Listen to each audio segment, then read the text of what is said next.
We recommended the filing of criminal and administrative charges against the following persons. 1. Former Undersecretary Roberto Bernardo.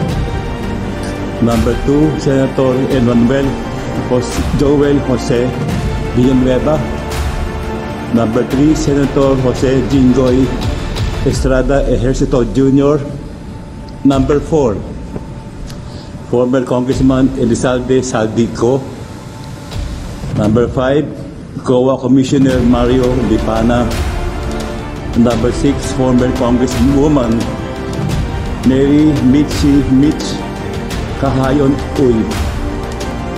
These persons have possibly committed these following violations: direct or indirect bribery and corruption of public officials. Meeting our interim report and recommendation to the Office of the Ombudsman on the alleged involvement of several incumbent and former members of the House of Representatives and the Senate in obtaining bribes or unwarranted monetary benefits from flood control project contractors.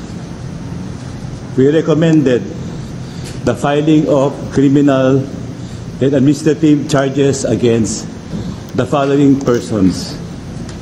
1. Former Undersecretary Roberto Bernardo. Number 2, Senator Emmanuel Joel Jose Villanueva.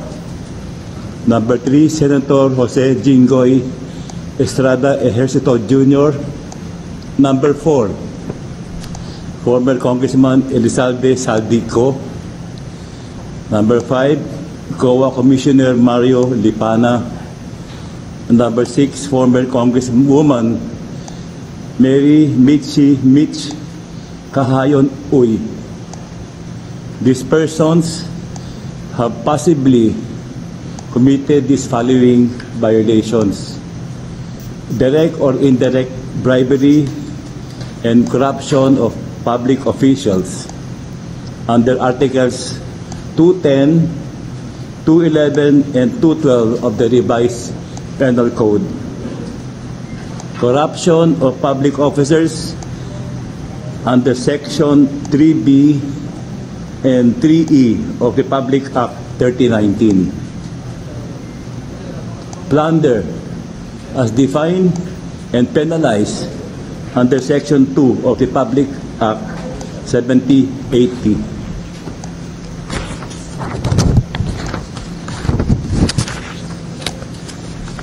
Based on the testimonies and narrations of the witnesses, the scheme starts from the proponent, who is either a member of the Senate or of the House of Representatives, who will inform Engineer Alcantara that he or she has a budget allocated for infrastructure projects.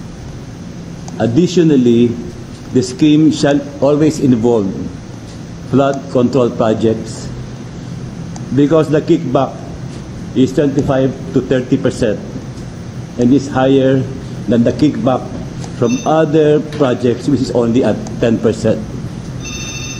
From here, Engineer Alcantara will direct Engineer Hernandez to make a list of projects based on the budget that the proponent has. The list is then given to Juan Carlo Rivera, who will then transmit it either to the regional office in Bulacan or to the proponent itself. If the list was forwarded to the DPWH Regional Director, it will be included in the National Expenditure Program, or what we call NEP net. On the other hand, if the list is given to the proponent itself, he or she would insert the projects in the House General Appropriations Bill, called HGAB, or bicameral insertions, wherein it would be reflected in the General Appropriations Act known as GAA.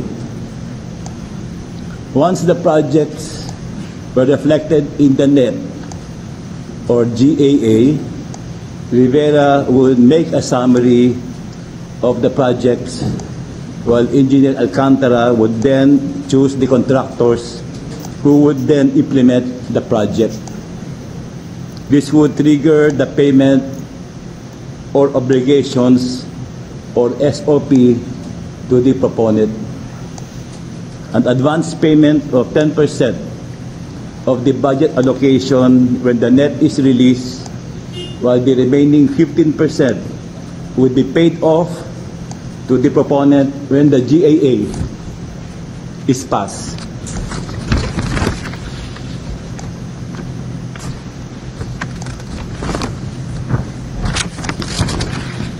If the insertions were included in the GAA, the whole 25% SOP is given to the proponent.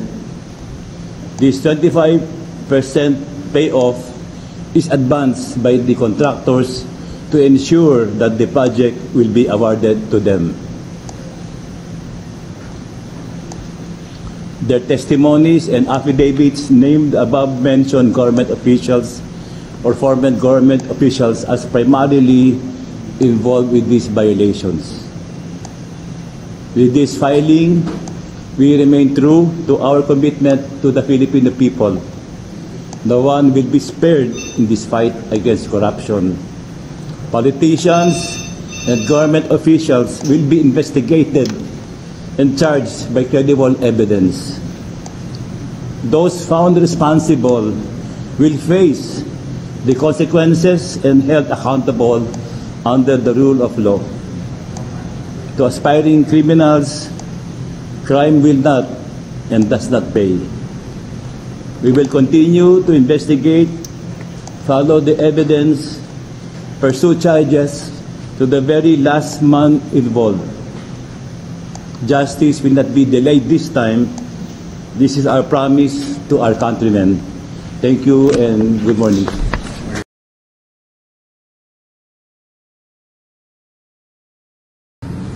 We recommended the filing of criminal and administrative charges against the following persons.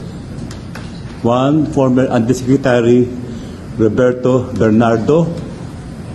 Number 2, Senator Emmanuel Joel Jose Villanueva. Number 3, Senator Jose Jinggoy Estrada Ejercito Jr. Number 4, former Congressman Elizalde Saldico. Number 5, COA Commissioner Mario Lipana. Number 6, former Congresswoman Mary Mitch Kahayon Uy. These persons have possibly committed these following violations: direct or indirect bribery and corruption of public officials,